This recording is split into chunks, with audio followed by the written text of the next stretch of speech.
অনুমোদন বিজেপি সরকারের অন্নপূর্ণা ভান্ডার পাবেন 25 থেকে 60 বছর বয়সী মহিলারা।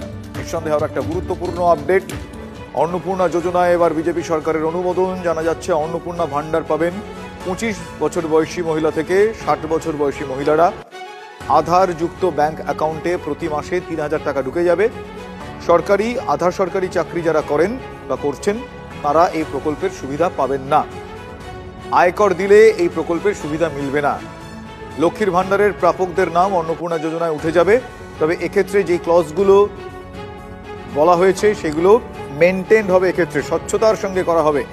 এসআইআর এ চিহ্নিত যারা মৃত, স্থানান্তরিত, অনুপস্থিত তাদের নাম বাদ পড়বে খুব স্বাভাবিকভাবেই, স্বচ্ছতার সঙ্গে সে কাজ করা হবে। এসআইআর ট্রাইব্যুনালে আবেদনকারীরা প্রকল্পের সুবিধা পাবেন।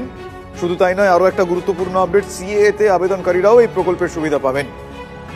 আগামী 1 জুন থেকে অন্নপূর্ণা যোজনার যে পোর্টাল, সেই পোর্টালে নতুন করে আবেদনেরও সুযোগ থাকছে। এই মুহূর্তের অত্যন্ত গুরুত্বপূর্ণ আপডেট, অন্নপূর্ণা যোজনায় অনুমোদন বিজেপি সরকারের। 25 থেকে 60 বছর বয়সী মহিলারা এই যোজনার অন্তর্ভুক্ত। আধারযুক্ত ব্যাংক অ্যাকাউন্টে প্রতি মাসে 3000 টাকা করে ঢুকবে। তবে সরকারি আধা সরকারি চাকরি করলে প্রকল্পের সুবিধা পাওয়া যাবে না, আয়কর দিলেও মিলবে না এই প্রকল্পের সুবিধা।